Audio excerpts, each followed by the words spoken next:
Hello,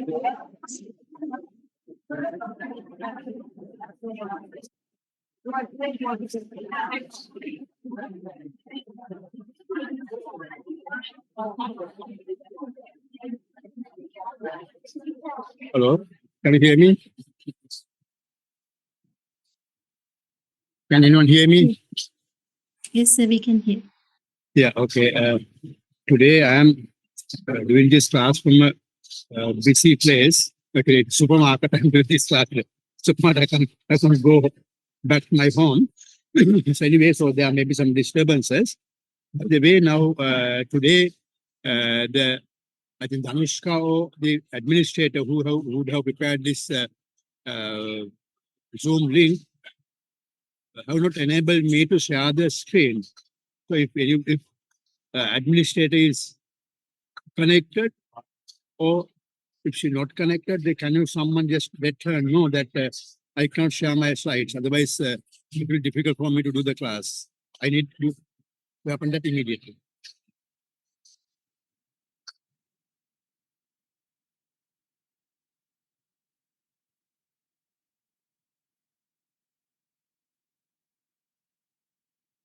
Is Danushka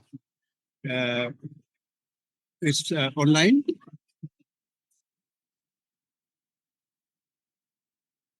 Sir, now you can share this slide. Hello? Sir, now you can share the slide, sir. Okay, please. Yeah, it's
yeah, it's mine.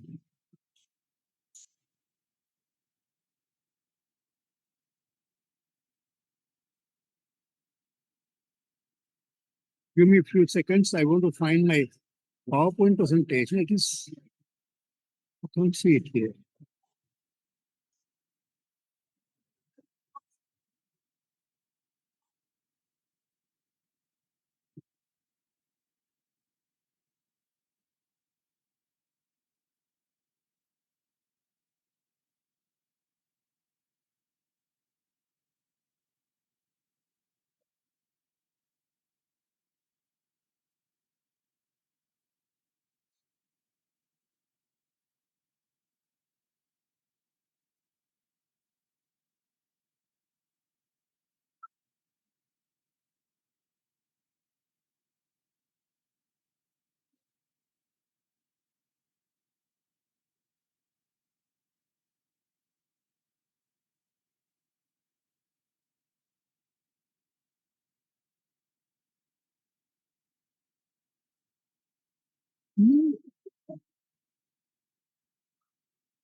Give me 1 second. There's a problem in my PowerPoint presentation.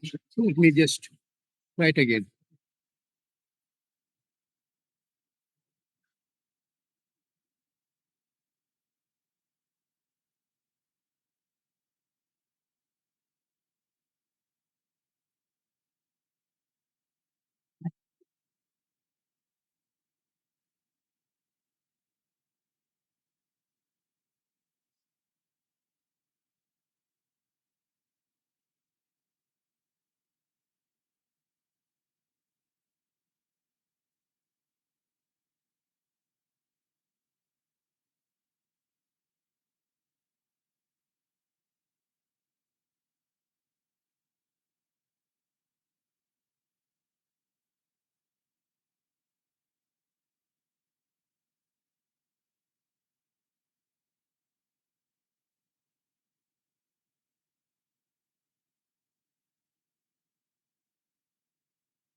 It's a problem. Give me 1 second.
Okay, I hope you can see my slides now. Can you see my slides? Yes, Can you sir. please Yes. speak loudly because I can't hear? I'm in a sort of a busy place. If you can speak kindly, a bit loudly, I would be able to hear today. Hello? Can you hear me? Yes, sir. We can hear. We can. There's a problem of my hearing. Yes, sir. I don't know whether it is due to my earphones or whatever. Okay, let me see. Okay. So this is what I had been talking about in the last session. Okay, it's going here. This is what we have been, learning in the previous session. So let me just start recording before start the session, today's session. Hmm. Oh.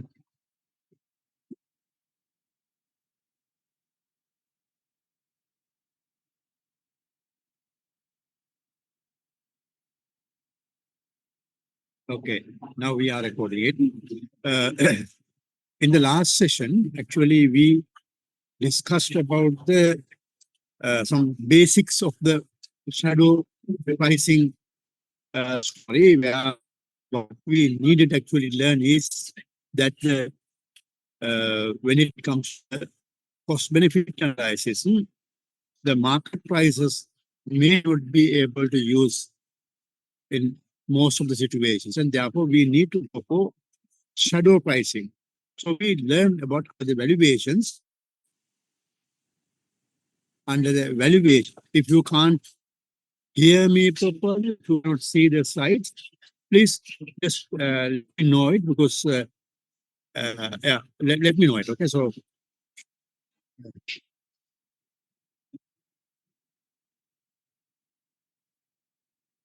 okay, this is what we have been structure that we discussed last time.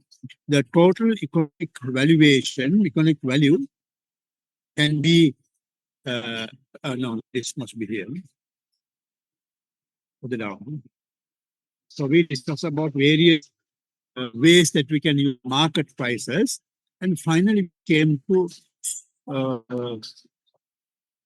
this point, option 4, use non-market pricing. So what we learned there at the beginning was that there are certain things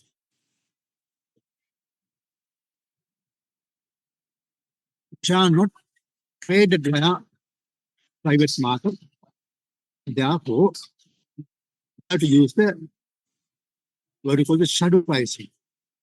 That's a non-market pricing general, and we offered a definition of the shadow pricing. And there, I think I made a mistake of referring to Tinbergen as the person who pioneered this concept. Actually, yes, it is true that Tinbergen was, in his work, he introduced this concept about this shadow pricing concept. But actually, the one who developed the concept is the Sherwin Rosen in 1974. He published an article on the shadow pricing. He was heavily concentrating on the this labor market things. But anyway, the shadow pricing was defined as you can read this, we already discussed it. It is a non-market valuation. Since there is no market for certain commodities, the commodities are exchanged, not exchanged through market. We can use the market price, and therefore we have to see the shadow of the market. We just guess the market, and then we come up with some alternative estimate of the valuation. So that is basically the shadow pricing. And at the outset of this concept, there was a heavy criticism against the use of shadow pricing especially in developing countries. It is in the second paragraph criticism. There was a great economist called Gunnar Myrdal. He published a book 1968 with the title Asian Drama, where he completely have a very serious criticism about the development theories, which is being traditional conventional development theories, which has been used to understand the problems in developing countries, Asian countries. Actually, he has written books on all these, continents, Asian drama, American drama, and so on.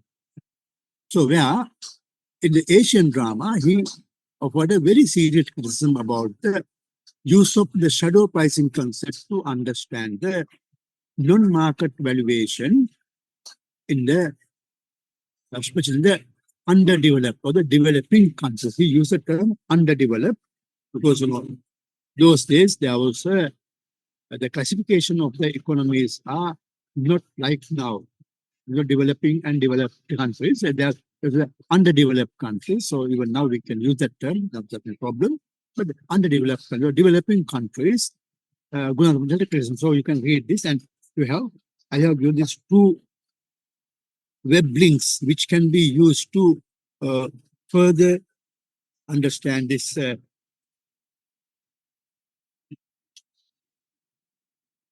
further.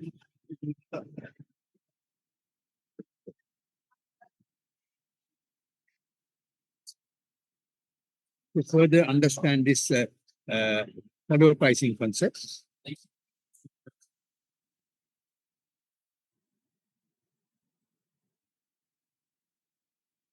Without going into the details of what we discussed on the basics of this page, let me straight away take you to the shadow pricing concepts that we learned. We discussed also this non-market goods and services. Okay, you can see that. And then this is the whole story. Non-market valuation methods. We learned already that in the previous session that there are three types of non-market valuation methods. First, it is the benefit value transfers. Secondly, the revealed preferences. And third, is stated preferences. We already learned the benefit value transfers method, where we learned that it is simply the use of the shadow prices or other kind of valuations proposed by relevant researchers or relevant consultant in the field in our research. For example, if you want to know the shadow wage in Sri Lanka for some appreciation, and if you have no way to do it by yourself, you can go to another study and find the shadow wage estimated by someone else. Of course, that is not the best way of doing it, but that is one way that we can see. So that is what we call the use of the other studies. When we use the other studies, it is not simply that we go and read it. So there are some steps of doing it. The first thing is that you have to review the relevant literature. You have to find the relevant literature about the shadow valuation and then do a review. After reviewing, you can identify the most appropriate studies and the appropriate measures. Sometimes maybe one variable identified in one study and other valuation may be identified from another study. That's no problem. But we have to identify them. And in the identification or the justification of this use the other literature, you have to look at it from three perspectives. One is the time perspective. If the study is done, the reviewed research is done, say in 10 years ago, for example, it is not easy for you to just write for today because that's a long gap. Therefore, you must go to the most recent studies. If there is no most recent study, then you have to justify it, and then you have to find a way to update that information, that shadow values calculated, say, in 10 years ago, for example, to the modern context. You have to find a way of adjusting. But there's no any specific method of adjustment. You have to invent one. You may find, I can't say exactly this is the way, because there's no such method, but you have to find a way to adjust the market. There's a shadow values calculated 10 years ago, so many years ago, to the modern current situation. And then we also have to look at it from the country perspective. Especially, you may find some studies done for developed countries, say, America, Australia, New Zealand, whatever developed countries. It is not easy for you to justify, use the studies for developed countries to measure shadow values for a developing country. So shadow wages, for, say, for example, for Australia, may not be appropriate to present the shadow wages of Sri Lanka. Because there are different levels of development, therefore you have to go for the process, the most appropriate country. And third, it also, you should look at it actually on a scale. It should be actually the context of the research. For example, say, scale can also be considered, but the most important thing is actually not the scale, but basically you have to look at the context.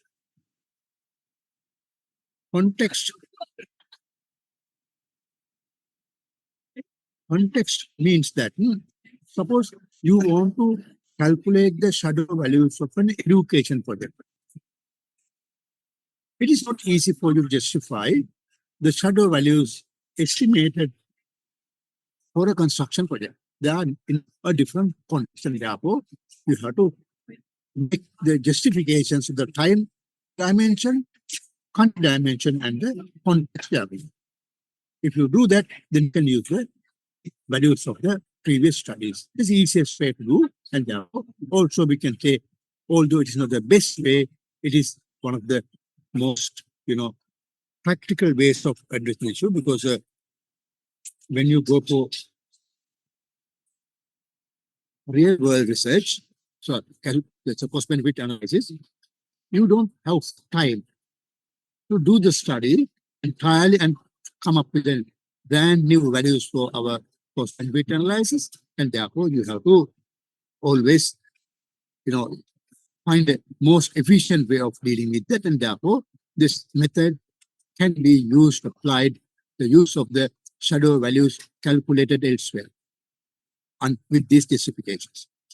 However, there are many methods under the actual calculations. The first one, it is the revealed preference approach.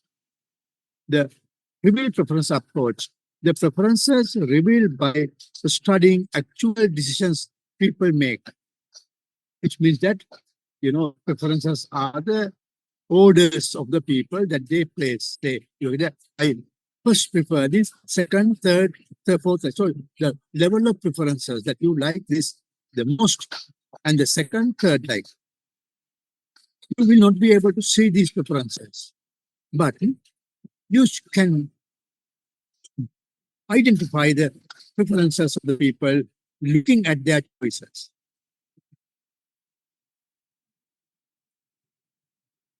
You can see actually what they have done. They go to the market under the budget constraints and all other constraints. They make a choice, and that choice represents their preferences. So the revealed preference approach suggests us to use the actual market behavior to guess the to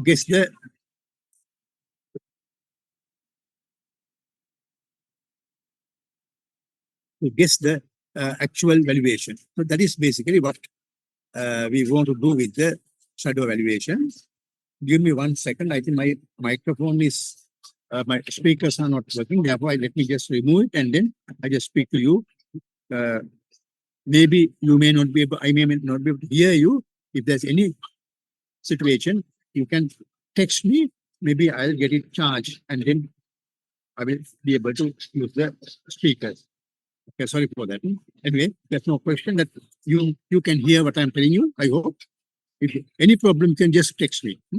So rebuild preference approach is suggesting you to use the actual market behavior of the people to get their preferences revealed.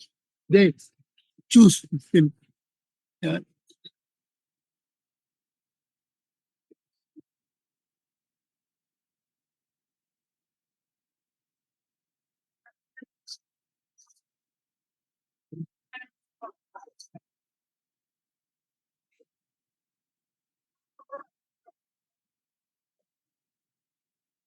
So can you hear me?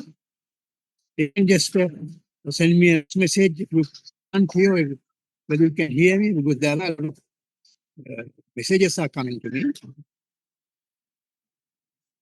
Okay, you say yes means you can hear. Okay, thank you.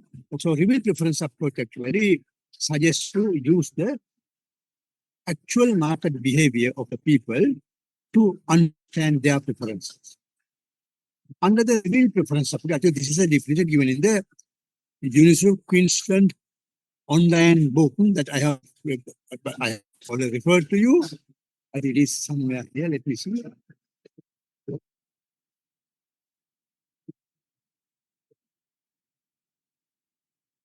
It is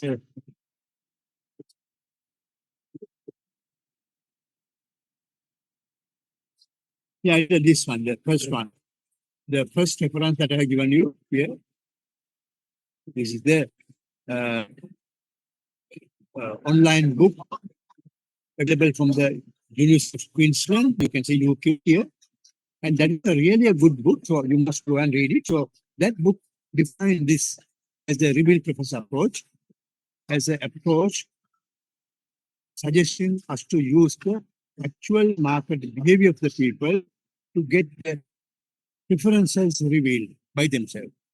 So under the reveal preference approach, we are talking about three methods. First, called the travel cost method. Second, the hedonic pricing method. Third, there are number of alternative methods. So first, main two things are the travel cost method and the hedonic pricing. Actually, in the previous session, we learned about the travel cost method.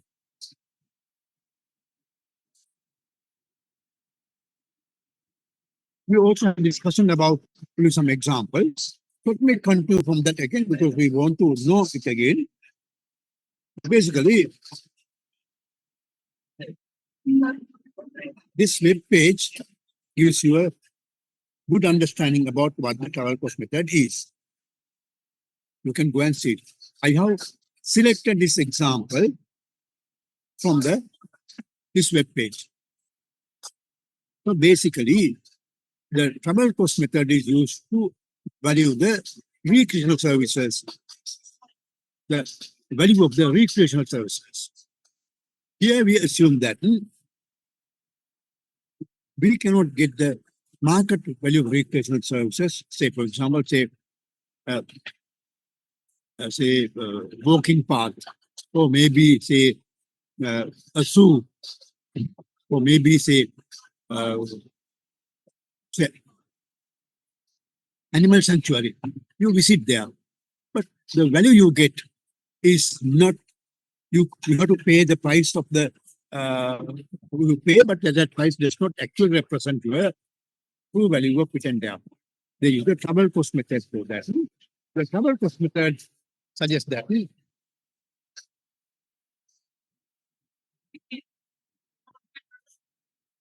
the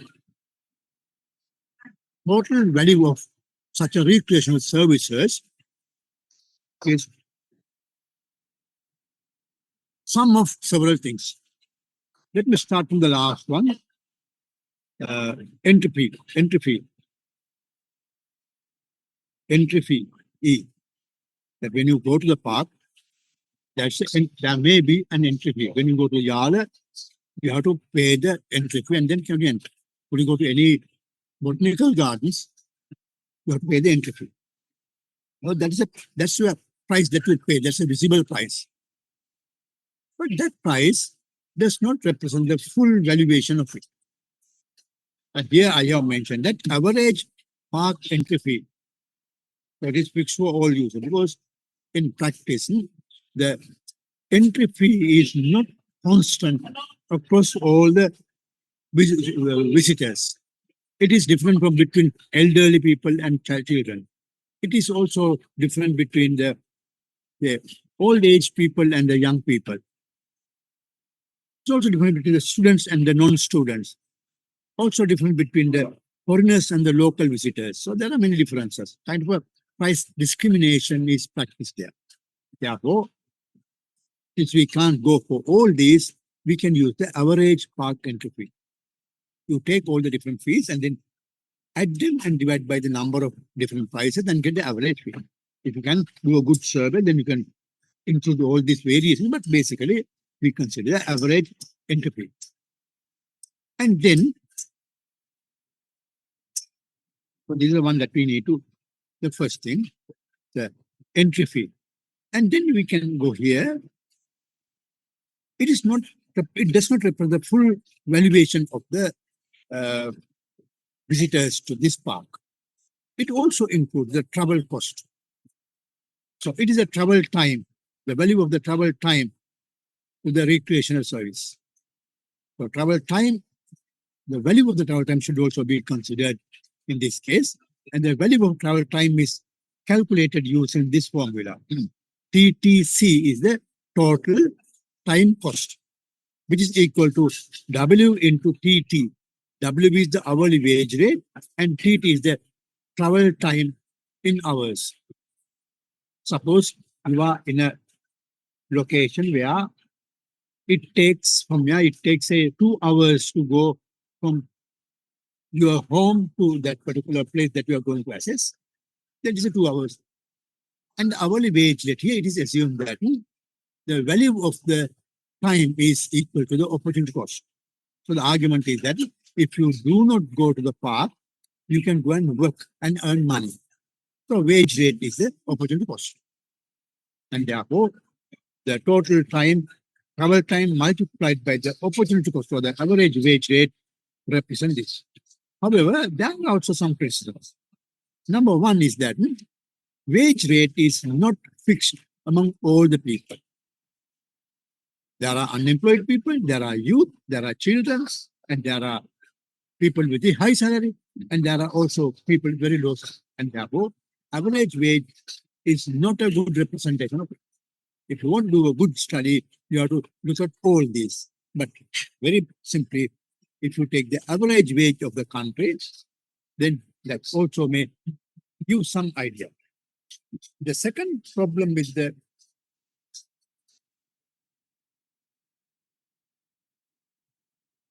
travel cost calculation is that there's a question whether it actually represents the opportunity cost. Now, suppose we have say permanent employee. Say you go to park in the weekend. You don't lose any income.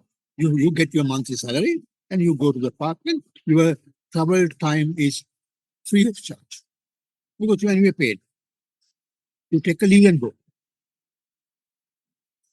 This can be applicable, directly applicable only for those people who make daily wages. However, the justification of using the wage rate as the opportunity cost is not from the individualistic perspective, it is from the institutional perspective.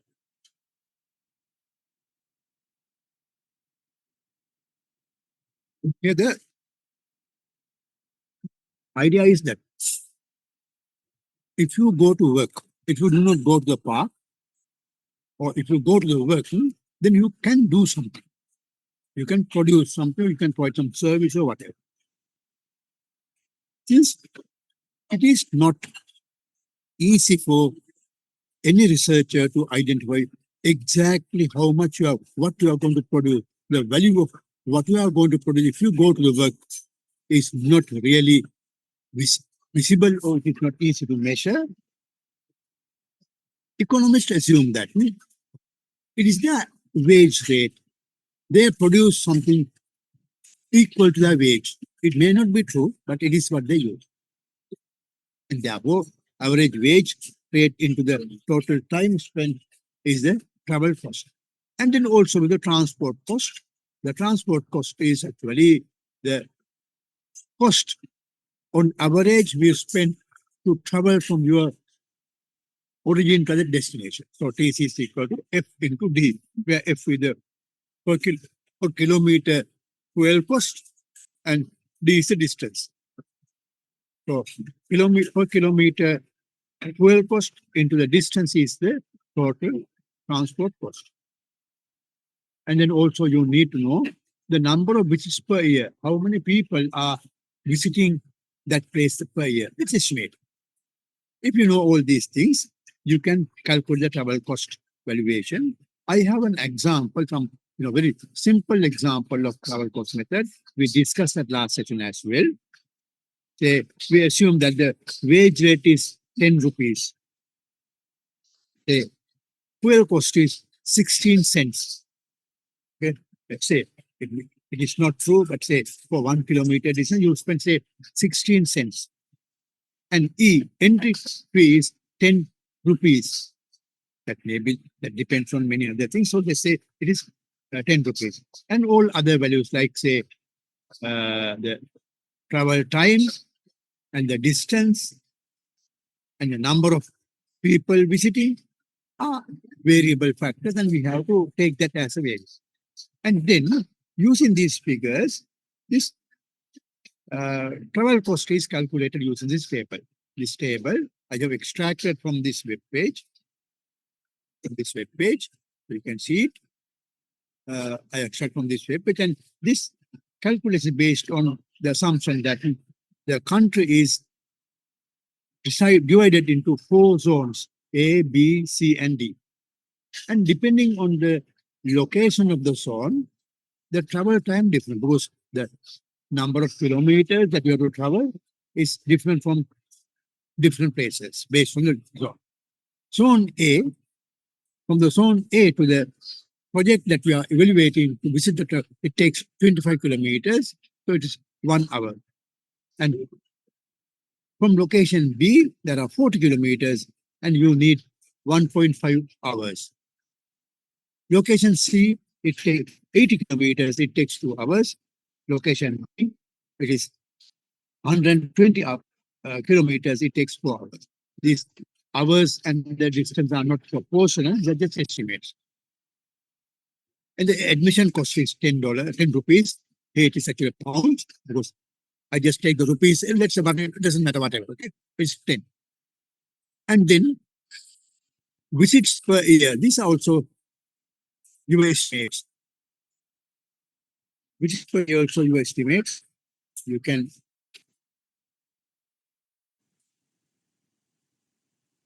obtain from survey or maybe some estimates, and then you can calculate total travel cost by zone.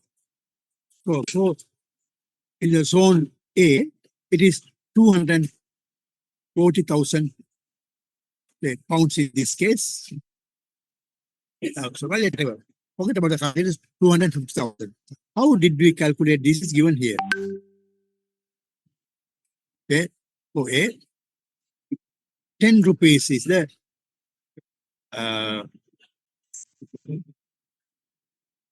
yes. Yeah, 10 rupees. The 10 is actually the admission cost for one person, and into 1.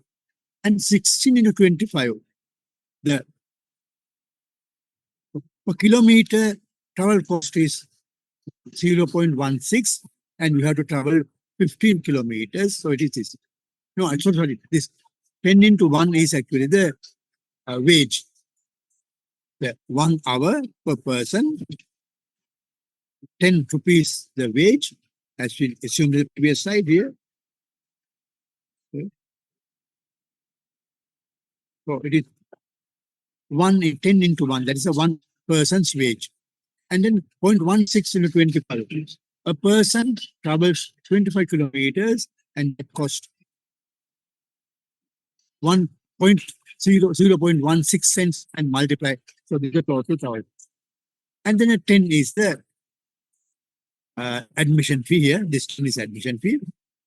Then, this is multiplied by the total number of expected visitors from zone A. It is 10,000. So it costs 204,000, some 204,000. And similar for B, 10 is a wage rate. There are 1.5 hours is spent on it. So 10 into 1.5. 16 is the per kilometer travel cost. It is unique among all the zones. So there are 40 kilometers and then 10 is the entry fee, admission fee. And it is multiplied at 12,000 because there are 12,000 people visiting from zone B to this place. So it's 376,800. The total travel cost for this place. Like you can calculate all these four, and the sum is this 1,236,000 rupees or whatever the value that we paid. So this is the one very simple example of how to calculate the travel cost. So if you do a research, then you may use it, but of course there are different, opinions about that. There are positive and negative, impacts or negative, this.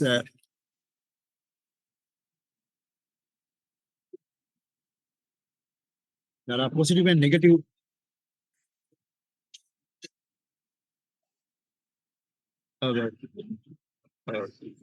criticisms about that. One of the positive criticisms is that positive point is that it needs only few information. If you want to calculate the travel cost method, use the travel cost method to value the recreational services or parks or whatever this kind of projects, then you need only the information given this table and the previous slide. It's actually not perfect, but you need some very simple information. With simple information, you can calculate it. And the second positive point of this may be that it is easy to interpret. Because we can see, looking at these numbers, we can really easily explain how we arrived at this number. That is clear to everyone. Therefore, if someone wants to criticize, they can find exactly how you did it. If you have a complicated method, it is also easy for someone to see whether it will go bad, the third part. Therefore, easy interpret is also a good point of it. However, negative sides of this measures only the non-consumptive use. You would remember that in previous session, we learned that total economic value, which we need to estimate in cost-benefit analysis, here you can see it here, total economic value is several dimensions. You have the direct use value, consumptive and non-consumptive value, and indirect use value, and existence value, bequest value, and direct or the action value. There are many different dimensions of the economic value. In this exercise, we have been looking at only this non-consumptive value of non-consumptive. Therefore, there is another limitation of this method we can understand. So because we have first defined the total economic value with many different dimensions, but when you go to estimate it, we use only one part of it. So that's one of the serious criticisms against this. However, you have to understand that this criticism is applicable for almost all the practical shadow value evaluations. All the shadow value evaluations consider only one part of it, not entirely. And second is that the difficulties in measuring time cost. There are several questions. Time cost is defined as the average wage multiplied by the number of hours you spend. As I mentioned you earlier, the use of average wage as an opportunity cost is critical. As I mentioned you, if you are a, say, fixed wage earner, you have some leave entitlements. Yeah, or you can go to the park without any opportunity cost. You get the salary as you, but you go and your opportunity seems to be zero. And the other thing is that if you use the average wage for the opportunity cost measure, different people have different average wages, different opportunity cost. About small children, or full-time students, about elderly people, about people with different jobs, different levels of education, their opportunity cost must be different. Therefore, taking just the average wage is actually a serious problem in this. That may seriously underestimate the actual situation. And therefore, difficulty measuring time cost is another problem that we have to understand here. And one final point that we raised in the last section was that when we take the time cost, why do we take only the travel time cost? What about the time that you want to spend inside the park? That's also your cost. Say you take 1 hour, so person from zone A, takes 1 hour from the home to go to the park. And you spend, say, 3 hours inside the park. And that 3 hours also has an opportunity cost. Why don't we consider that? But some of these criticisms can be incorporated and analyzed, but still, these are some of the limitations of it. So this is what it is. I hope you understand this. And let me take you to the next slide, where we have the hedonic pricing method. Last session, we just introduced the hedonic pricing method, but later I thought that I want to add more information and some examples into that. Therefore, I have added one example here, maybe in the next slide. So this is the very good, very good website where you can learn about the hedonic pricing method. There's a lot of good examples as well. So you can read it. I advise you just go and read it. It's not a very lengthy one. Just go and read and you can learn a lot of things about that. Here, I have reported one example here that is about the use of hedonic prices to value the noise nuisance created by an airport. In Netherlands, there are several studies about this sound pollution due to the airport. The Amsterdam Schiphol Airport. There are a lot of studies about the Schiphol Airport. That is one of the busiest airports in the world. Every maybe 5 minutes time, there's a landing or takeoff every time, and therefore the sound continues to be there. And there are some studies about basically the hedonic pricing suggests that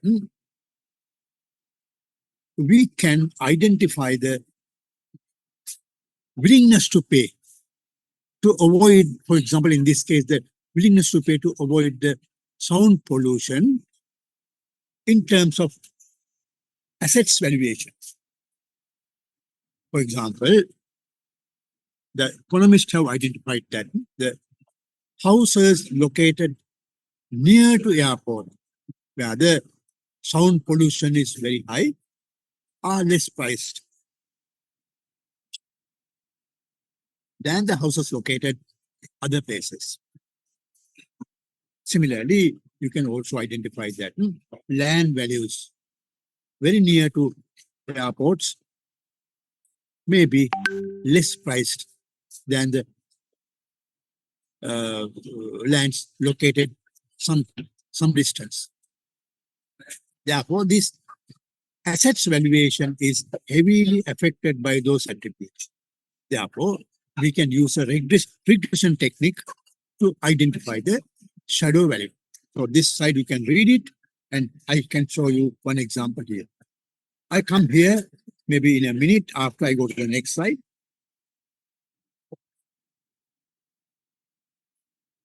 I think we have to, no, I have to explain this. So basically, what we do is that we have this shadow, so value of the assets. It may be the rental value, or it may be the assets pricing, leasing value, whatever it may be. You do a survey and collect that data.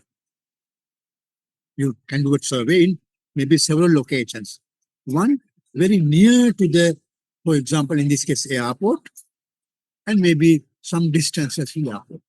And then measure the distance and then see whether there is any assets value differences located near to airport and located in the further away from this airport. However, if you just look at that, the assets valuation of the near to airport and the further away from airport, the difference may be due to some other reasons. There are many other factors determining the assets value, and therefore they suggest us to have a kind of a very complete regression equation. I hope you learn about the regression analysis in your econometrics class. A comprehensive regression analysis incorporating most of the factors affecting the assets price.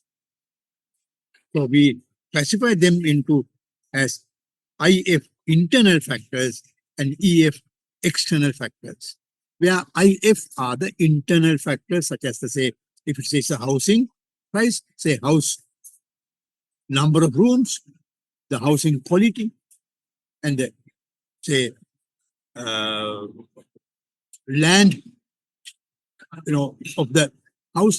Say there's some houses are located just in the land, and some houses that's a say backyard, and some some land area is there. So the value, land area and the accessibility to the all these things, whether there's the electricity, water, AC, and say internet access, all these things are actually determine the assets price. These are the internal factors. Whether it's renovated recently, how old the house is, all affect the internal factors affecting the assets value. External effects are the effects like, say, location near to the airport, in our example. There will be some other factors as well. So if you can find all these values together with the assets pricing, then you can run this regression equation using your econometrics knowledge, and this coefficient beta 2 measure the willingness to pay for to avoid the sound pollution.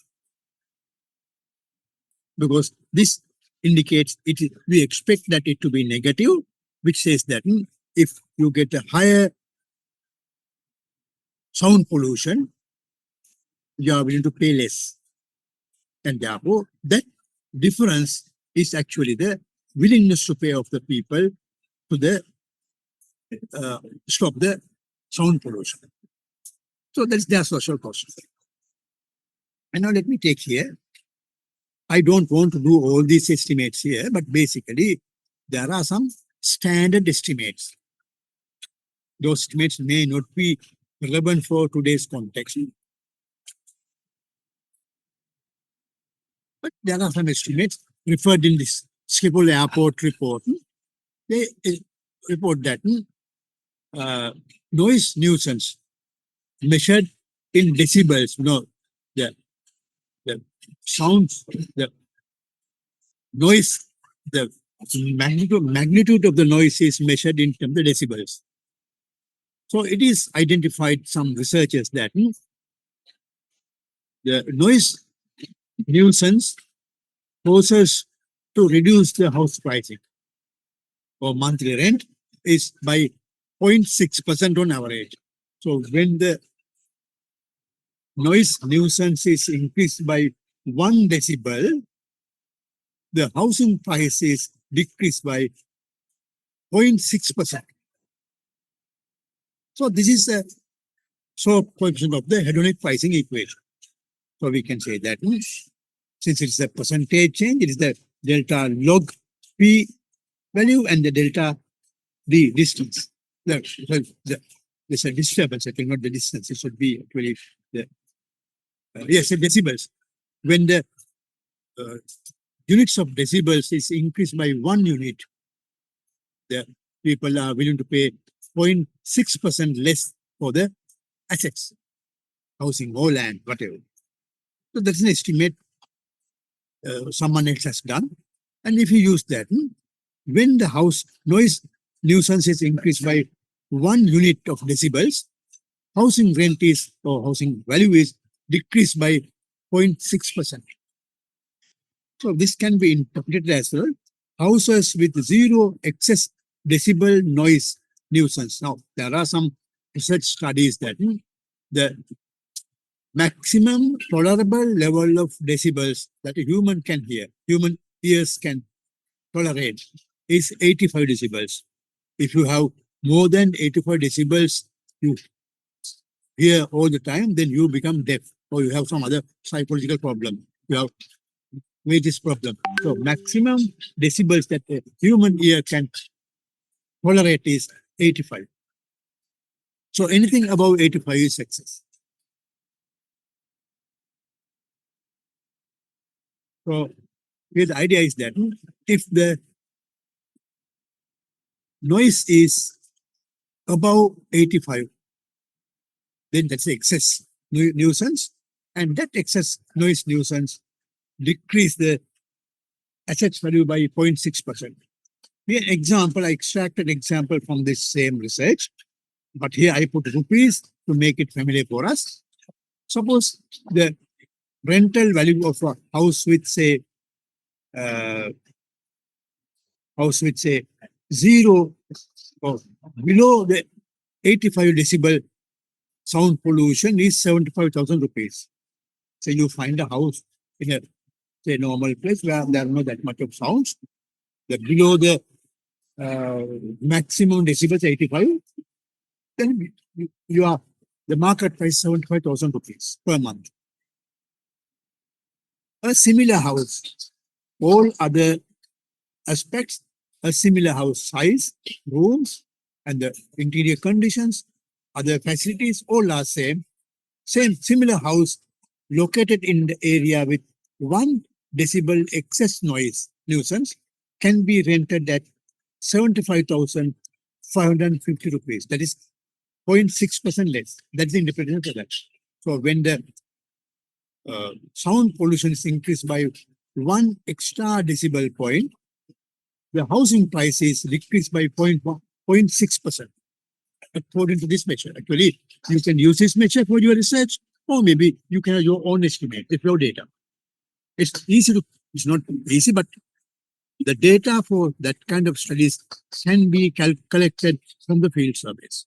You go to the field and you get the rental values of the houses, the monthly rental values, and you can also measure the decibels. You can use some measures when you get the support from scientists to measure the decibels values of noise created by that, and then estimate with other values. So this 0.6 is used as the hedonic price of the sound pollution in this example. So let me take to the next slide, where we discuss that suppose the house is near the airport. Most of this really my own, actually it may not be true, but I take an example. On average, aircraft generate 130 decibels sound nuisance. Found that from the internet. You go to internet, check it.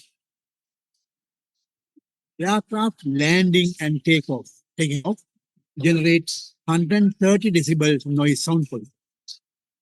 So 130 is excess to 85, 40. So each landing and the taking off of flight generates 45 excess decibel sound pollution. And just my estimates, my calculations based on the available information. And also in a certain report, I found that Colombo Airport on average handle 4,438 flights per month. Actually, this is a very low number because if you say 4,438 flights are handled per month, it means that per day it is very low. It's, let me see how much is it.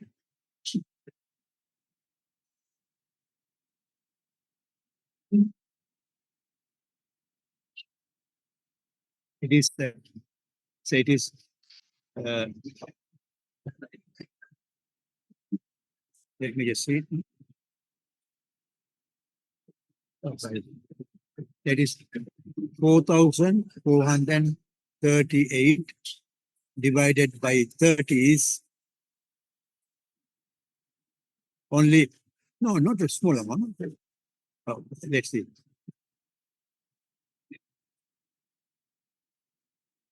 4,438 divided by 30.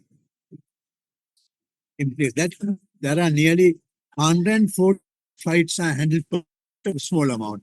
148 flights are handled per day. Actually, if you go to a big airport like Delhi Airport, or maybe Schiphol Airport in Amsterdam, or maybe any busy airport, there are much more than that. But in Sri Lanka, especially during this all these critical crisis situations, you have a list number 157 flights per day. So each flight creates 45 additional extra decibel sounds, and therefore this generates excess decibels 4,438 into 4 199,710 per month per person living close to the airport. Every month, if these numbers are correct, these numbers are continue to be correct, then we can guess that every month there are 1,099 and 710 per month per person living close to the airport. And hedonic pricing measure shows that for each decibel increase in housing prices decreased by 0.6%. Therefore, an individual would require 0.0, that's a 6%, 0.6% into this number, that's 1,198 rupees per month to tolerate the excess. So this 1,198 rupees is a per person per month willingness to pay to stop the sound pollution, additional decibel. Now we assume that this number must be more than that. We assume that the people living close to Colombo Airport, they say 50,000. There are, let's say 50,000 people are living around the airport, close to the airport, where the sound pollution is very high. Say 1 kilometer, one kilometer radius, so very sound pollution very high. So there are 50,000, must be more than that. But I just have 50,000. And when you multiply this 1,198, that the willingness to pay estimate by the 50,000, it gets nearly 59.913 million rupees per month. That is not the actual cost. That is the value of the willingness to pay that people are willing to stop the sound pollution. Now you can see that this number we have at the end of the, we have arrived at a number. And if you are going to do a study about the sound pollution, you may use this kind of approach to evaluate. However, the question is, will the other stakeholders of your project accept your valuation unconditionally? There are a lot of things that we need to understand, because at the top, the most important thing is that whether your regression analysis is done perfectly. Nowhere you can do a perfect regression analysis. You will not be able to find all the required data which determine the asset price, house price. You may find only some variables. And also, the asset prices are also not measured without any error. It's also an assumption, but it's also very difficult. And therefore, at the end of the day, your assessment, hedonic price valuing is heavily based on the quality of your regression equation. If it is good, then no problem, you can go ahead. And other thing is that we use the decibels, that the decibels, 1 decibel is a unit of measurement of the sound pollution. So then the measure of the decibels, it's also not very easy. You can go to the field and you can use some scientists or some equipment to measure the decibels, amount of decibels that they have, and then that they hear every day regularly, then you can measure it, but at the end of the day, all are highly based on the quality of your data and the regression analysis. So this is anyway one way of doing it. So this is called the hedonic pricing method. Most of the researchers are actually prefer using hedonic pricing method just because its attractiveness due to the regression equation. Because you can do a very nice regression equation and then you can measure it. There's no question about it. So this is the one method. And next we have the alternative methods. Actually, today I want to finish this somehow or other, and therefore I go a little faster. All what I need you to do is, I don't expect you to do this analysis, but if you want to do it, then you can use this method, this approach to start how I'm going to do it. Okay, so alternative methods. And there are several alternative methods. So there are several alternative methods listed here. Indirect market method or the market analogy method, or sometimes people call the surrogate market method. There is no actual market and therefore we use the process substitution market. And the trade-off method, production cost method, and finally, avoided cost method, which is the production function. Production function method, and one is the avoided cost method. So let me just describe one by one briefly. Indirect market method, or it's called the market analogy method, and the surrogate market method. So surrogate market is a substitution market. This method is used mainly to value the public goods and merit goods. Public goods, merit goods you can buy from the market, but due to the very high externalities, the market price do not represent the actual social value. And public goods are not traded via the market, and therefore you can find the price quote at all. Therefore, in this kind of situation, indirect market method can be used. So what you do is that prices of similar goods supplied in the private market is used as the value of the public or merit goods. I have gone two examples. For public goods, protection against theft. Suppose let's just say increasing theft, increasing say burglars, correct? In the city area you are living in, then say the police department decided to have a special project to reduce the theft risk in your area. So you are free from the burglars theft. Then the question is, what is the willingness to pay for that? If police department does a survey and come to your home and ask, okay, we are going to do this project, what could be your willingness to pay? You definitely say, no, I don't want to pay any single amount because I can take care of my properties. That's what you say. Because you know that if the system is, the police department do the project, arrange the system, then you are also protected. Therefore, you don't want to pay. You even don't want to reveal that you want it. Because you become a free rider. That's the very nature of the pay. Therefore, people are not going to directly tell you how much they are willing to pay, how much they are willing to contribute to these things, even though you are not actually supposed to contribute. They're not going to tell it.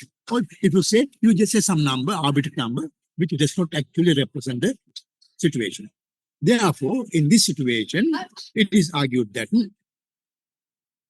we can use the similar value of the similar services or the prices that the people are willing to pay for similar services offered by the private sector. For example, how much a person is willing to pay for the security services provided by the private security companies. The private security companies can provide security guards, and they can provide the, say burglar alarms, say cameras, and all these things can also be provided by the private firms. Then we can see how much people are willing to pay for them. The market price. And that price can be used to value the security provided by the police department. That's for public goods. Merit goods. Education is one of the good example for the merit goods. And the healthcare also, because there are more externalities in those commodities. Your education, your health is also valued by the rest of the society. They also need your education to be higher. You also need you to be healthier, because then there's no risk that you will spread any illness to the others. And therefore, this is a merit good. So how can you measure the actual value of the merit goods, education and healthcare? In this case, it is under the indirect market method or the analogy market method or the surrogate market method. We can propose to use the fees charged by the private education institutions or the private hospitals perspective in order to measure the value of the subsidized education. We can use how much an average person pays for the private education. You can, if I say 2 samples, or maybe you can just go and do an institutional visit and see what is the charge for a private education institute for the similar education. And say we use that value as a value of the public education system. And similarly, the hospital service, public hospitals providing some say healthcare services, since we can, it is not measurable using the private, measured using the directly measure, and therefore we can see what is the value that the person is willing to pay for private healthcare services. Now, let me take an example. Suppose there's a CT scan service. Suppose the CT scan service is provided by the public hospitals. We don't charge. But we know that in most of the private hospitals, CT scanners are there, and therefore there's a charge for that. So that charge can be used as the value of the services provided by the public hospitals using the CT scan machines. That's what we call the indirect market method. So that's a very straightforward method. And then we have the trade-off method. Other names are opportunity cost methods. Trade-off method is foregone earnings method. To assess the benefit of healthcare project, we can use the value of the statistical life, short form VSL, value of a statistical life. You have to understand that. It is not the value of the life, it is the value of the statistical life. Which means that statistically, how can you measure the value of the person's life? It is measured as a value of the statistical life is equal to the present value of the W2 into LT, where this, let me just use my blower. Really, this part W T into LT. Actually, although I not put it here, it must be actually sigma. T is from say from 0 to say R. Let's say 15, say 52, because 15 is the, let me just forget. It must be like this. The complete answer, complete measure is like this. It must be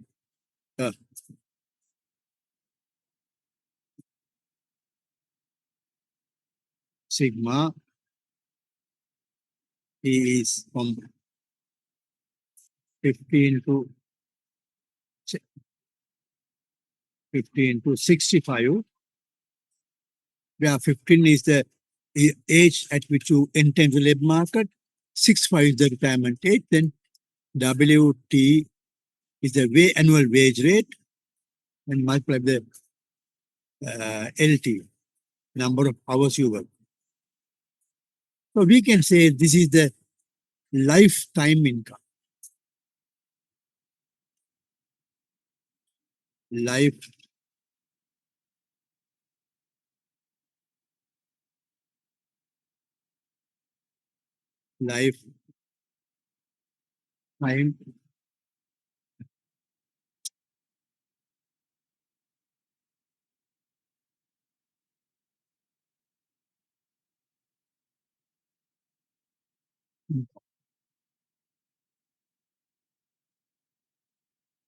with a given level of education.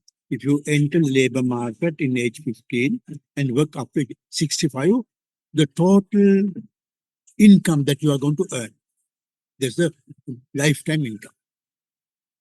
And then the PV here stands for the present value. You know what the present value is. Discounted, actually, this PSL, well, VSL, value of the life is actually equal to the discounted lifetime income. Discounted lifetime. So that is what we use. Actually, there are some statistical methods of doing it, but I'm not going to discuss it. So basically, this is what the trade-off methods, the opportunity cost of that factor. If you use your time for something, let's say if the healthcare facilities protect your life, then the value of it is what you would have earned in your rest of lifetime. In this case, there are some criticisms. One may question that can the value of life be limited to its market value? Here, this lifetime income, the present value lifetime measure only the market value. Is it the only value that we can say? Suppose there's a housewife, she does not work, she's taking care of children. So does it mean that the life value of her life is zero? The old age person, retired person, he does not earn anything. Or child is not in school, does not anything. Does it mean that their life is zero? And therefore it is ethically also not correct. And the second method under trade-off is that's a simple consumer purchase methods based on the life savings. Suppose the cost of equipment is 300 rupees and it reduces the risk of life by this percentage. And therefore, so we can take that. So simple consumer purchase method. Suppose say you have to pay 300 rupees for a test or for the treatment. Let's say you get an injection, and for that injection, you pay 300 rupees. As a result of the injection, your life risk is reduced by 1/10,000 times. So 0.001. Your this life risk is reduced by 0.001 times. Therefore, you can calculate expected value that 300 divided with which is 3 million rupees. The value of that equipment is the social value of that equipment is measured in terms of the value of the people you are willing to pay is 300,000 rupees. So that saves your life by that. So that is the trade-off method. And then we have next one, avoided cost method. So it's a mitigated cost behaviors, so mitigating behaviors also. Other names, preventive or defensive expenditure method. Some personal expenses can be avoided. You must tell me if the time is passed because I'm really confused the time today because I'm not in the usual place. I'm in some other place. Therefore, uh, now, so you must tell me if I'm going to be used over time. Okay, so other names, preventive and the defensive expenditure method. Some personal expenses can be avoided as a result of the project. Value of the to avoid the project is the so we can go up to 3 o'clock. Okay. So other names, some personal expenses can be avoided as a result of the project. Value of avoided cost is the measure of the willingness to pay. Example, private expenses for vaccination and medical treatments could be avoided if state-sponsored vaccination program is implemented.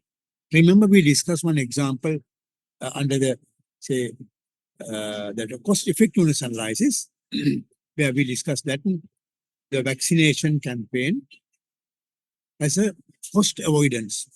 If the vaccination campaign is not bound by the government, we have to purchase at the market. How much you have to pay is saved. And that is the value of that vaccination per person. The private expenses for vaccination and medical treatments could be avoided if state-sponsored vaccination program is implemented. And the second example is that value of soundproof devices used to measure the sound pollution. Now, remember in the previous, under the, but this hedonic pricing method, we use this regression equation or the complicated method to measure the value of the sound pollution.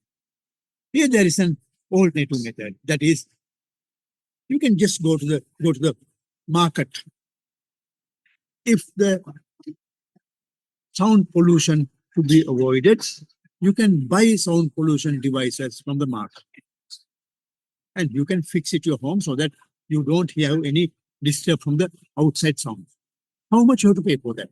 That is the value of the willingness to pay to the stop the sound pollution. Cost avoided cost method. And second one is the next one is the replacement cost method and the cost saving method. Suppose project involves a construct activity because of which renovation of existing assets becomes not required. This example. The example is that suppose there is a construction project. Under the construction project, suppose there's a requirement that it has to replace some existing structures. Under the construction land reclamation project, suppose existing drainage system is replaced.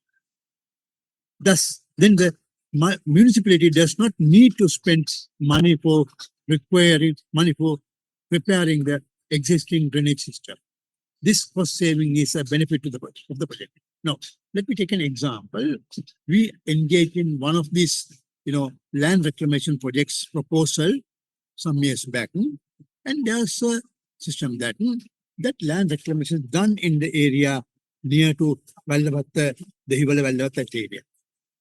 And in order to do this land reclamation project, there are some basic construction activities.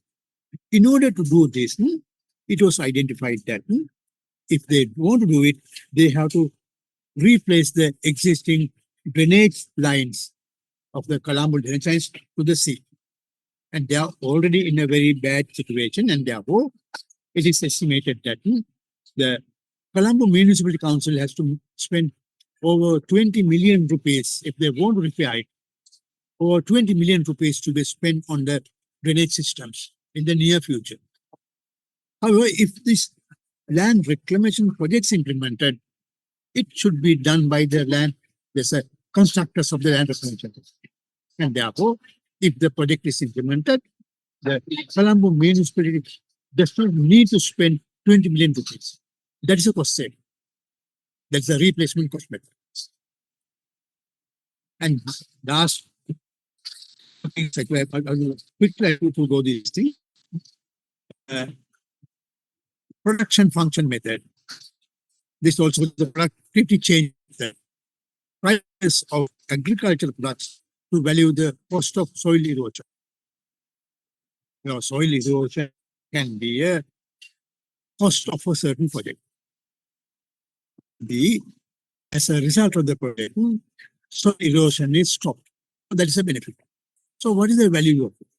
Or something maybe the mangrove conservation, mangrove conservation.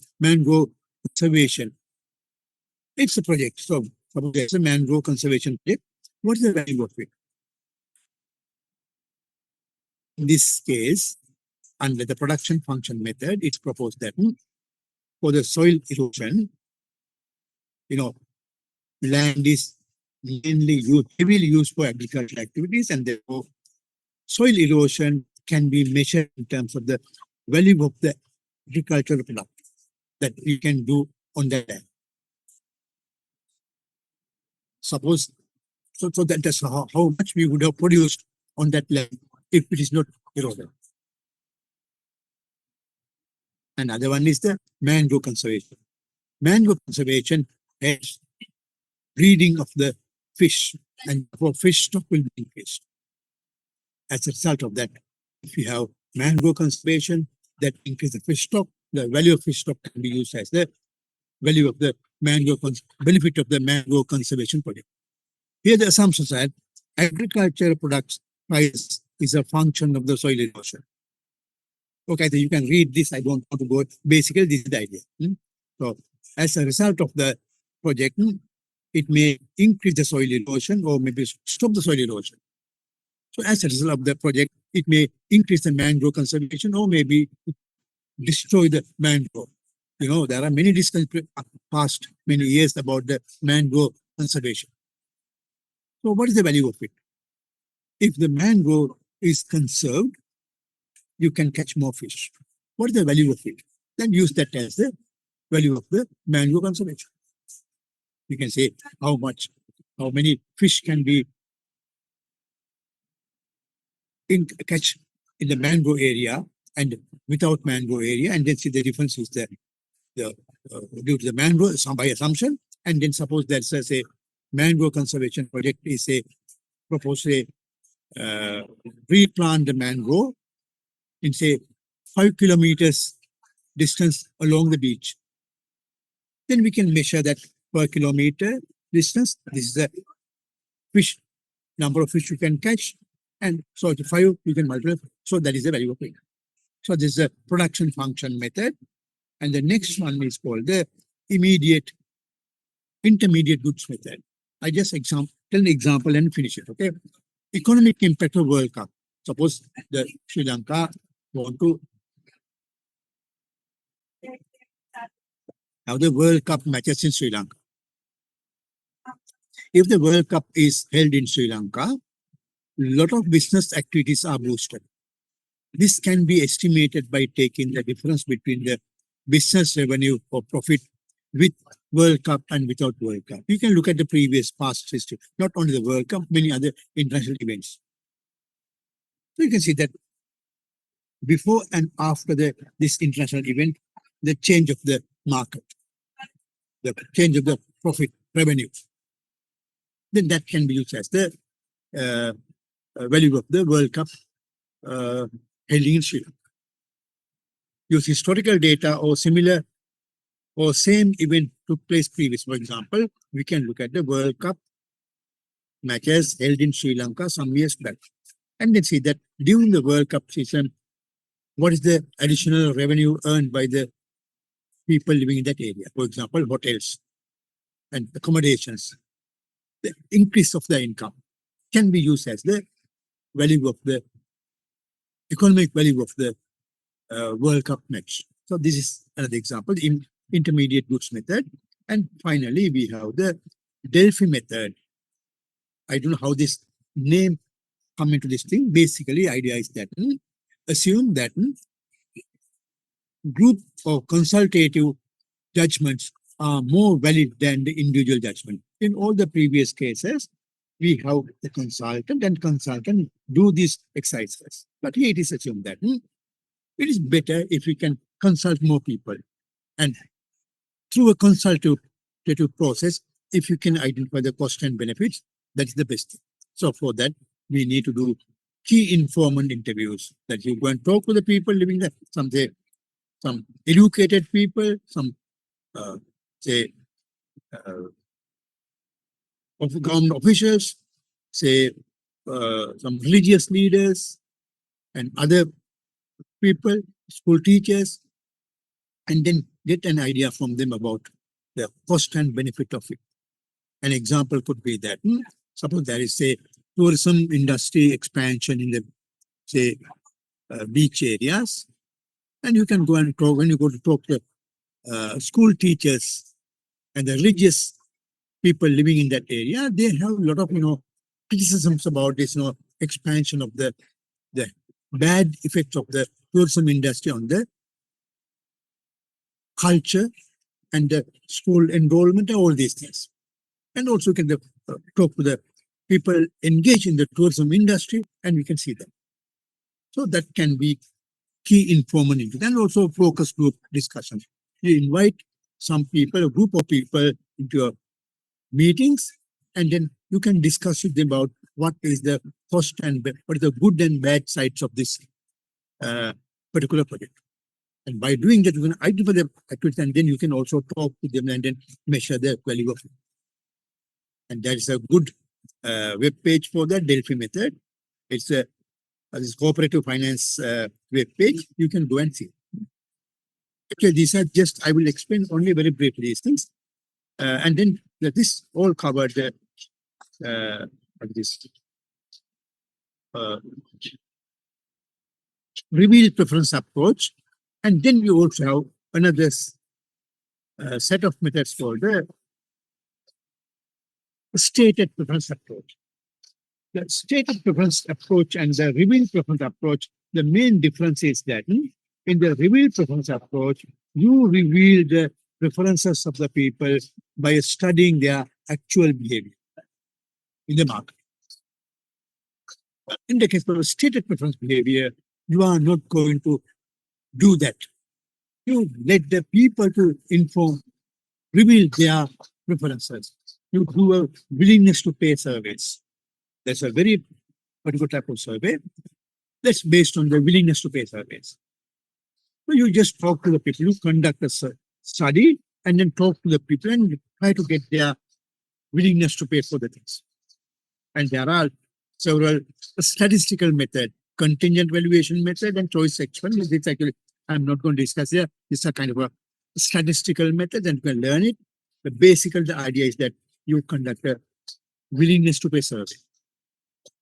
You just select a sample and then go and talk to the people and then identify how much they are willing to pay for this. However, you have to understand that, as I mentioned a couple of times previously, the willingness to pay surveys are not, you have to do very careful. Yeah, no, it does not say that they are bad strategies, but you have to do very careful, because at the end of the day, you may end up with some sort of a distorted information, not the actual willingness to pay. As I mentioned to you some weeks back, we conducted one willingness to pay survey under one of the cost benefit analysis project, and where we wanted to measure the willingness to pay for the beach-based recreational services. We talk to the people and we try to get the idea. In the first instance, we get a very unsatisfactory, unrealistic measures, because most of the people did not know actually. So actually, what we are going to do in this new project, new recreational activities. Therefore, recreational services, we ask from them, and therefore they just give some number. And then we have to again train the people and redesign the questionnaire, and then go back to the field and explain the people about exactly what we are going to do with the pictures and all these things. We will be able to get some more realistic figure. Therefore, hopefully, the willingness to pay service has to be done very carefully with a lot of training and a lot of practices and a lot of explanations. You may be able to get a good idea. So that is for the stated preference method, and that is based on, of course, number of heavily complicated statistical techniques here. Okay, this is basically what I want to discuss today. I hope, I'm sure that I was quite faster today. Actually, we discussed a lot of things under this, exercise, the willingness to pay method and the shadow price method. And the main things that I want to discuss with you is the hedonic pricing method and the travel cost method. And there are other measures. I just want you to know exactly what it is. I have shared some PowerPoints and some readers with you on that. Also some web addresses. I hope you can read them and learn. Now, basically, now have covered almost all the things that we need to discuss under the shadow wages, shadow price. So cost benefit measures on. So only few things that we need to now discuss it about the discounting and the distribution, and then also we will discuss about the impact assessments. So we will do it next week, and by next week, hopefully, we will be able to complete our all the cost details.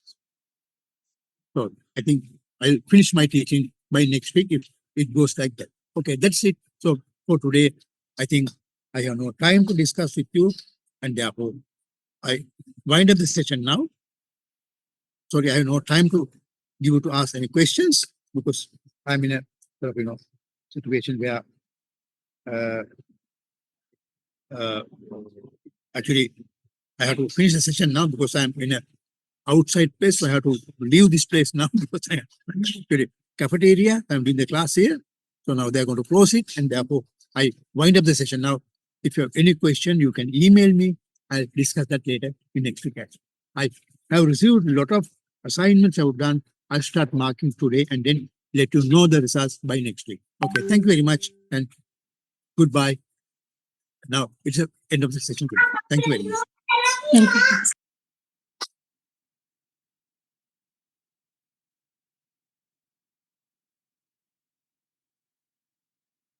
So it's the end of the session today.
you.